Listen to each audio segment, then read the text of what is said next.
Om Swastiastu. Assalamualaikum warahmatullahi wabarakatuh. Salam sejahtera bagi kita semua. Salam kebajikan. Perkenalkan, saya Dr. Iwayan Sulendre, SPTMP, dosen tetap Program Studi Peternakan, Fakultas Peternakan dan Perikanan, Universitas Tadulako. Pada kesempatan kali ini, saya akan menyampaikan terkait mata kuliah yang saya ampu, yang sesuai dengan bidang keahlian saya, yaitu mata kuliah Ilmu Nutrisi Ternak.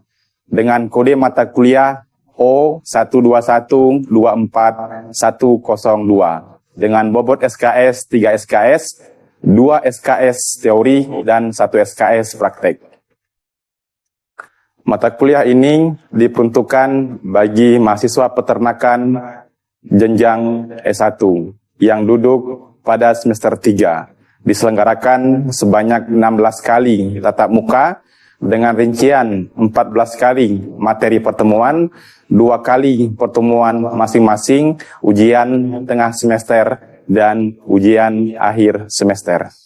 Mata kuliah ini membahas tentang pengertian dan sejarah ilmu nutrisi ternak, analisis bahan pakan, kandungan zat pakan, anatomi sistem pencernaan, enzim pencernaan, kebutuhan pakan, nilai biologi pakan, dan evaluasi pakan. Mata kuliah ini dirancang dan disusun dengan rencana pembelajaran semester berbasis Outcome Based Education atau yang lebih dikenal dengan OB, dengan 4 prinsip utama, yakni Student Centered Learning, Likman, Outcome Oriented, Continuous Improvement, di mana pembelajaran tidak hanya berfokus pada penyampaian materi, tetapi lebih banyak pada pencapaian pembelajaran learning outcome yang telah ditetapkan dalam CPL, capaian pembelajaran lulusan program studi. Sedangkan capaian pembelajaran lulusan mata kuliah ini antara lain CPL 3, CPL 5, CPL 6 yang tertuang pada rencana pembelajaran semester mata kuliah Ilmu Nutrisi Ternak yang telah ditandatangani oleh Ketua Program Studi dan disahkan oleh Wakil Dekan Bidang Akademik. Adapun CPMK yang diharapkan yaitu CPMK 1, mahasiswa mampu memahami konsep nutrisi ternak dan keterkaitannya dengan ilmu lain. CPMK 2, mahasiswa mampu mengidentifikasi jenis-jenis pakan dan zat gizi yang terkandung di dalamnya serta fungsinya. CPMK 3, mahasiswa mampu menganalisis proses pencernaan dan penyerapan zat makanan pada ternak. CPMK 4, mahasiswa mampu mengevaluasi kebutuhan nutrisi ternak dan kualitas pakan berdasarkan nilai biologis dan metode evaluasi pakan. CPMK 5, mahasiswa mampu merancang program pemberian pakan yang sesuai dengan kebutuhan nutrisi spesifik ternak. Dengan metode pembelajaran ceramah, diskusi, studi kasus atau case method, assessment of learning berupa tugas, kuis, makalah, ujian tengah semester, ujian akhir semester, dan praktikum. Adapun referensi yang saya gunakan dalam pembelajaran ini berupa buku hasil karya sendiri, artikel ilmiah nasional maupun internasional bereputasi, serta tulisan ilmiah berupa proceeding dan ciptaan berupa paten dan haki. Adapun materi pembelajaran yang saya sampaikan yaitu pokok pertemuan ke-7 mengenai anatomi sistem pencernaan dan unsur-unsur zat penyerapannya. Berikut adalah video pembelajaran mata kuliah Ilmu Nutrisi Ternak mahasiswa Program Studi Peternakan. Selamat menyaksikan.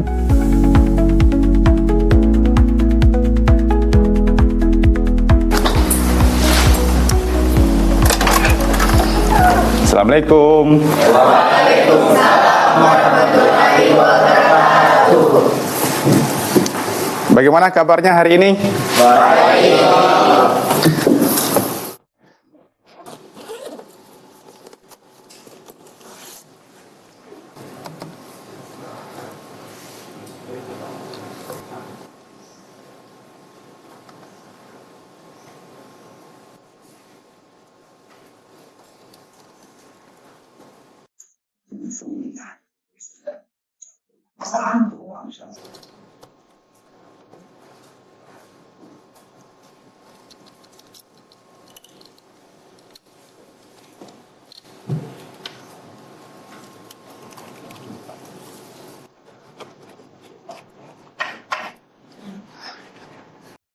Oke, baik. Hari ini kita kembali melanjutkan kuliah kita. Pada kesempatan kali ini kita akan berdiskusi mengenai proses pencernaan dan penyerapan nutrien pada ternak rumiansia. Jadi, sebelum Bapak menjelaskan tentang materi ini, apakah kalian pernah mendengar tentang ternak rumiansia? Oke, baik. Kalau begitu Bapak lanjut. Jadi ini kompetensi pokok bahasan. Dan setelah mengikuti pokok bahasan ini, kalian diharapkan dapat mengetahui dan memahami proses pencernaan, pakan, dan penyerapan unsur nutrien pada ternak rumiansia. Apa saja contoh ternak rumiansia?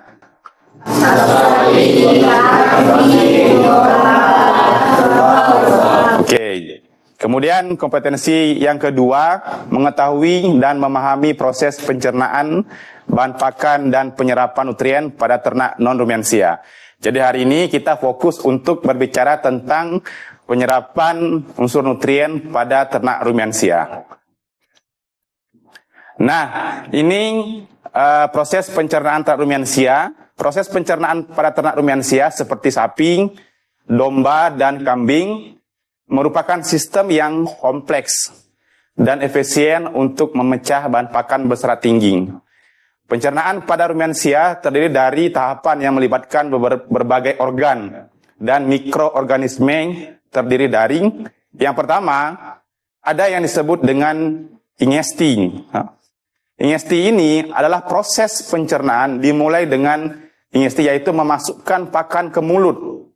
Di ternak rumiansia memiliki gigi depan yang berfungsi untuk menggigit dan memotong pakan, sedangkan gigi belakang berperan dalam mengunyah. Jadi ternak rumiansia ini juga mengunyah, sama halnya seperti manusia. Kemudian yang kedua, selain ingesti tadi, ada proses fermentasi rumen. Setelah pakan dikunyah, ditelan lewat esofagus. Tahu esofagus? Apa esofagus? Kerongkongan. Dan masuk ke dalam rumen. Rumen ini merupakan salah satu lambung utama dari ternak ruminansia. Bagian pertama dari sistem pencernaan, rumen berfungsi sebagai tempat fermentasi pakan, di mana di dalam rumen terdapat mikroba rumen, yakni ada bakteri, ada protozoa, dan ada fungi. Ini berperan penting dalam memecah selulosa dan hemiselulosa yang sulit dicerna. Jadi proses ini menghasilkan yang namanya VFA atau volatil fatty acid atau asam lemak volatif yang bersumber energi utama bagi ternak. Nah, VFA ini itu ada 3 bagian sebagai sumber energi utama bagi ternak rumiansia. Yang pertama, ada yang namanya asetat. Jadi asetat. Jadi VFA ini, VFA, ada namanya asetat, ada yang namanya propionat, dan ada namanya butirat. Jadi hasil akhir dari proses VFA ini, itu namanya, ada 3 hasilnya, yaitu asetat, propionat, dan butirat. Ini adalah hasil akhir yang menjadi sumber energi bagi ternak rumiansia. Yang ketiga adalah pengembalian dan pengunyahan kembali. Nah ini, sebagian dari pakan yang dicerna di rumen akan dikembalikan ke mulut dalam bentuk kut atau bolus makanan, untuk dikunyah kembali atau ruminasi. Jadi ternak rumiansia itu ketika dia memakan, itu tidak sepenuhnya langsung dialirkan ke organ pencernaan, tetapi dilakukan ruminasi, pengunyahan kembali. Proses ini meningkatkan efisiensi pencernaan dan mengurangi ukuran partikel dan memperbanyak kontak antara pakan dan mikroorganisme. Jadi pada saat terjadi proses pengunyahan kembali atau ruminasi, maka pada saat itu juga terjadi proses pemotongan bolus-bolus pakan, sehingga bentuknya jauh lebih sederhana, lebih kecil. Sehingga ketika masuk di organ pencernaan, itu mudah diserap oleh organ pencernaan.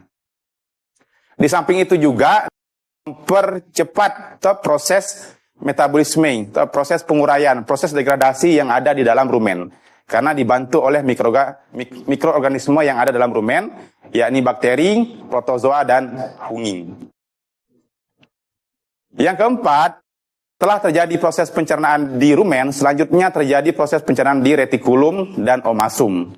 Retikulum dan omasum adalah lambung kedua dan ketiga dari ternak ruminansia. Setelah fermentasi, pakan berpindah ke retikulum yang berfungsi untuk memisahkan partikel yang terfermentasi dengan baik dan yang belum. Pakan yang telah diproses kemudian masuk ke omasum, di mana sebagian besar air dan mineral itu diserap di dalam omasum. Jadi setelah rumen, retikulum, kemudian ada omasum. Kemudian yang kelima, itu proses pencernaan terjadi di abomasum. Nah, abomasum ini merupakan lambung terakhir dari ternak rumensia, di mana di dalam abomasum ini kondisi pH di dalamnya itu pH asam.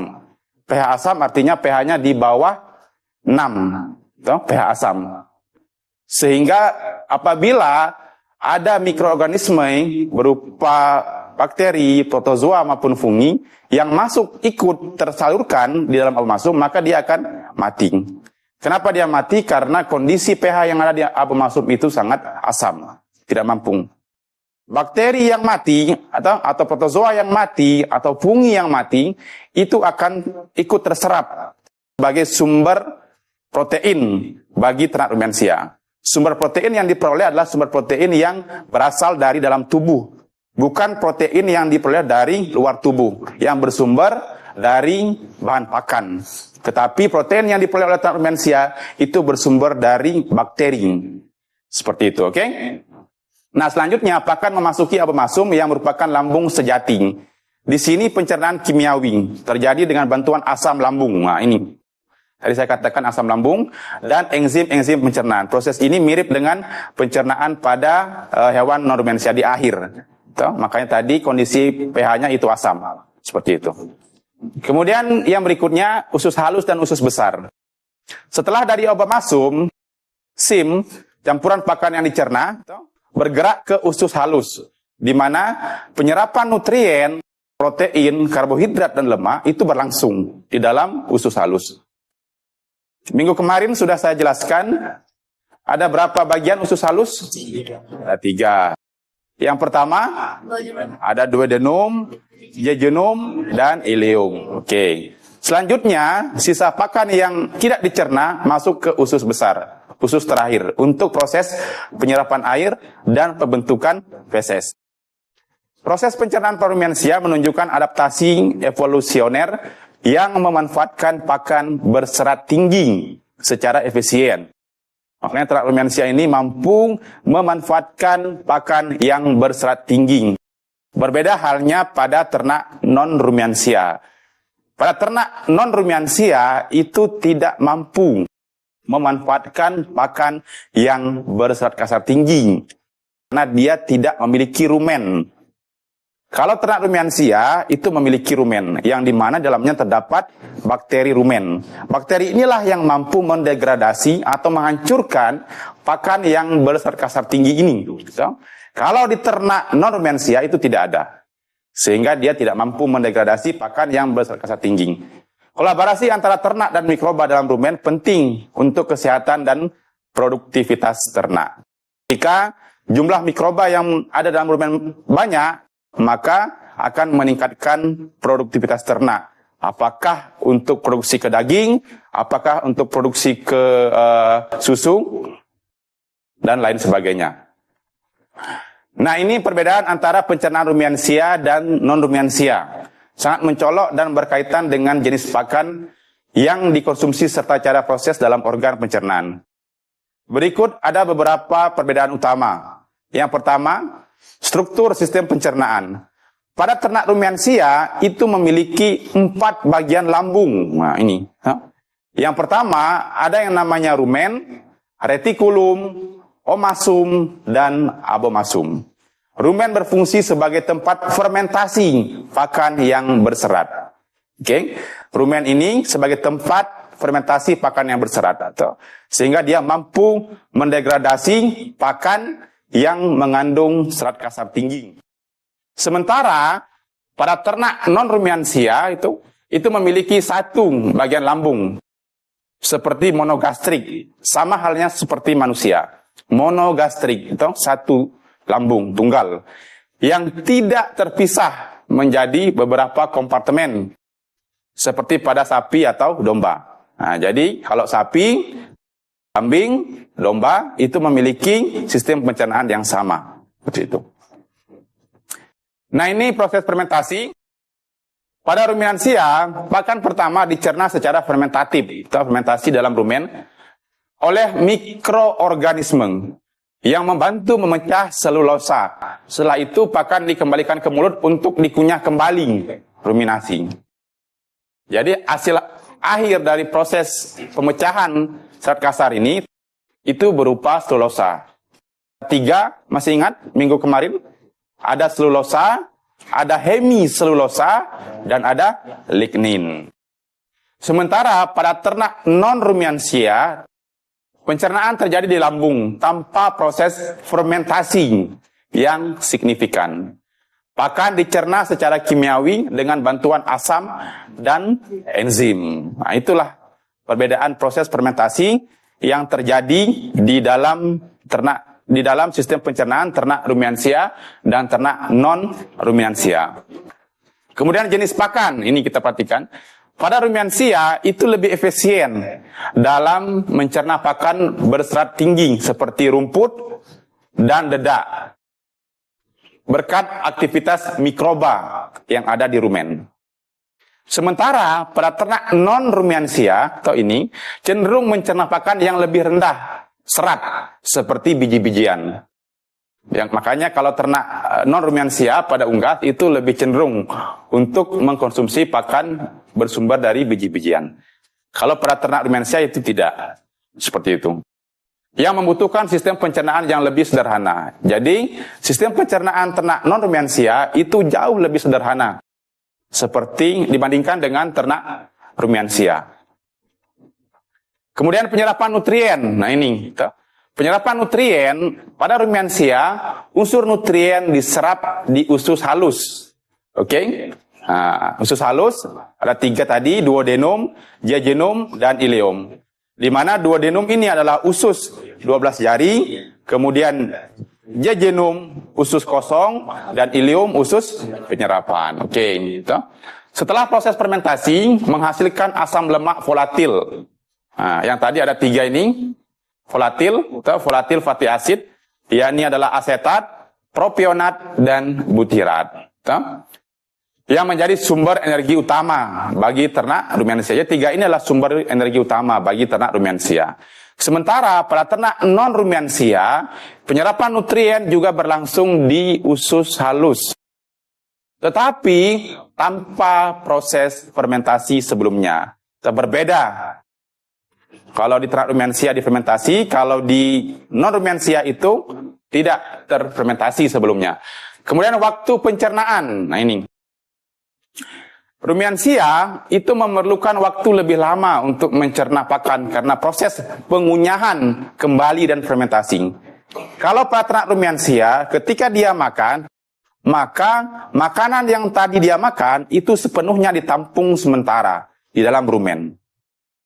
Nanti pada saat selesai mengunyah, maka makanan yang dia tampung di rumen akan dimuntahkan kembali untuk tahap pengunyahan yang kedua kali, ruminasi.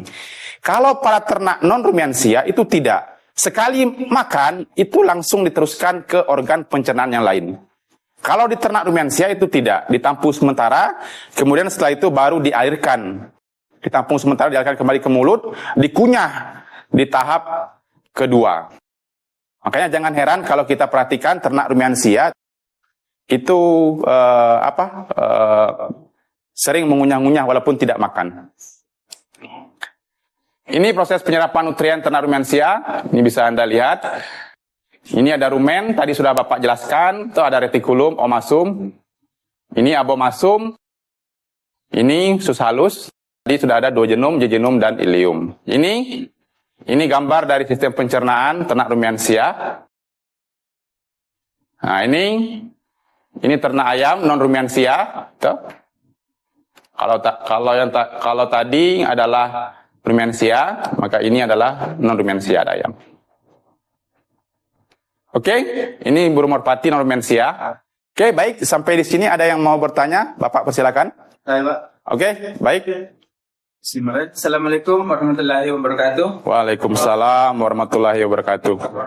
Perkenalkan, nama saya Satriadi. Saya ingin bertanya kepada Bapak, yaitu pertanyaan saya, bagaimana jika salah satu organ pencernaan ruminansia tidak berfungsi dengan baik? Apakah sistem metabolisme tubuh ternak dapat berjalan dengan optimal? Sekian, Pak. Oke, baik. Jadi pertanyaannya sangat bagus. Jadi, apakah proses metabolisme pencernaan itu dapat berjalan baik apabila salah satu organnya tidak berfungsi dengan baik? Jadi kalau misalnya salah satu organ pencernaan itu tidak berfungsi dengan baik, maka proses metabolisme yang terjadi dalam tubuh itu tidak akan sempurna. Karena yang namanya proses metabolisme itu melibatkan semua organ-organ pencernaan. Dengan catatan, semua organ-organ pencernaan itu dapat berfungsi maksimal. Jadi kalau misalnya ada salah satu tidak berfungsi, ya tentu saja proses pencernaannya itu tidak akan berjalan secara optimal. Hal inilah yang menyebabkan biasanya ternak itu mengalami kesakitan, sakit atau cedera. Kalau seperti itu, maka kita perlu melakukan penanganan khusus. Seperti itu, oke? Jadi kita perlu melakukan beberapa observasi kalau misalnya ada salah satu organ yang tidak berfungsi dengan baik. Terutama organ-organ utama seperti rumen, retikulum, omasum, dan abomasum. Oke? Baik, ada lagi?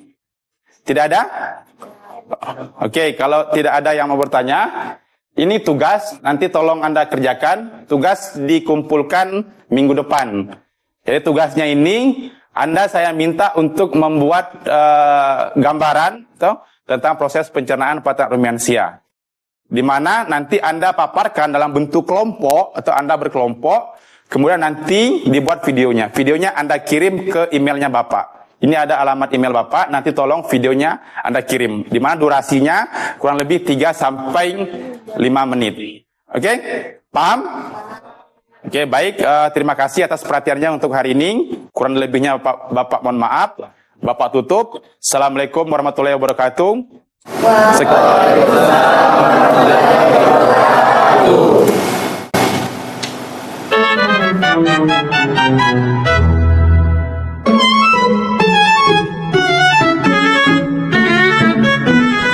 Assalamualaikum warahmatullahi wabarakatuh. Shalom, Om Swastiastu, Namo Buddhaya, salam kebajikan. Hai teman-teman, di video kali ini kami dari kelompok 1 akan mempresentasikan hasil dari kerja kelompok kami mengenai sistem pencernaan ruminansia tepatnya pada sapi. Untuk memenuhi tugas dari dosen pengampu kami, Bapak Dr. Iwayan Sulebre, SPTMP, di mata kuliah Ilmu Nutrisi Ternak. Perkenalkan, nama saya Selani S. Nama saya Murniati Malajili. Nama saya siapa di Kunjukau. Dan saya Muhammad Mizwan. Saya Rival Edgar. Saya Hikmah Lestari. Saya di Medicine TV. Tanpa berlama-lama, langsung saja kita simak videonya.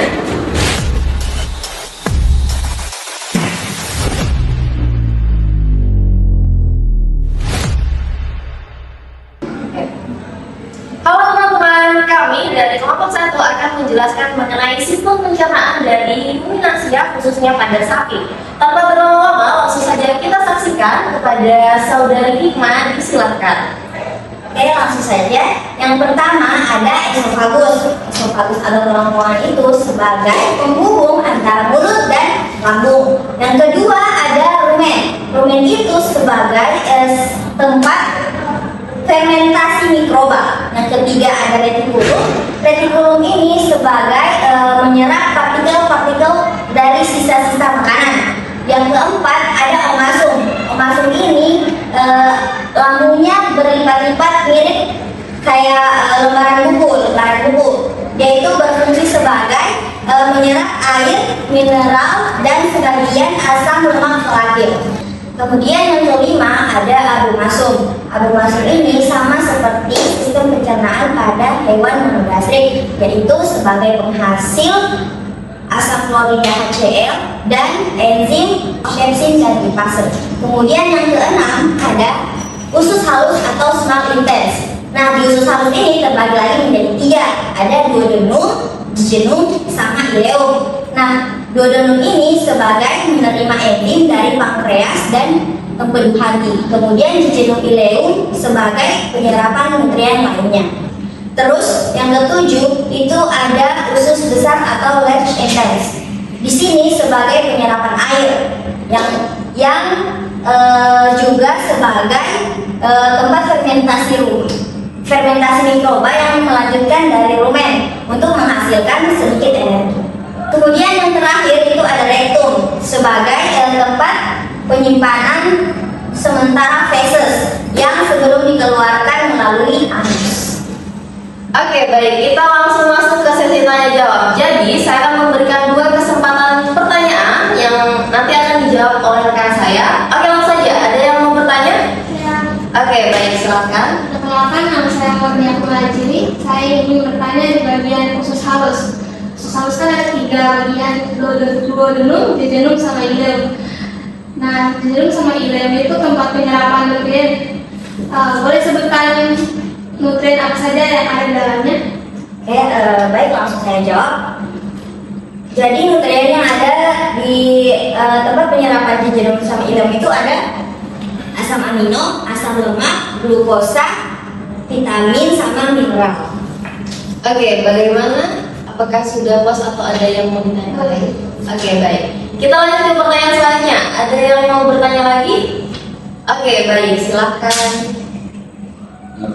Baik, perkenalkan, saya Muhammad Mizwar. Pertanyaan saya, selain dari tempat fermentasi oleh mikroba, apa peran lain dari rumen? Oke, baik. Selain dari tempat fermentasi oleh mikroba, rumen juga berperan sebagai sintesis protein mikroba dan vitamin B kompleks. Oke, bagaimana? Apakah sudah puas atau ada yang ingin ditanyakan? Cukup. Oke, jadi itu saja presentasi dari kami. Mohon maaf bila ada salah kata, karena yang benar itu datangnya dari Allah Subhanahu wa Ta'ala dan yang salah datangnya dari diri kami pribadi.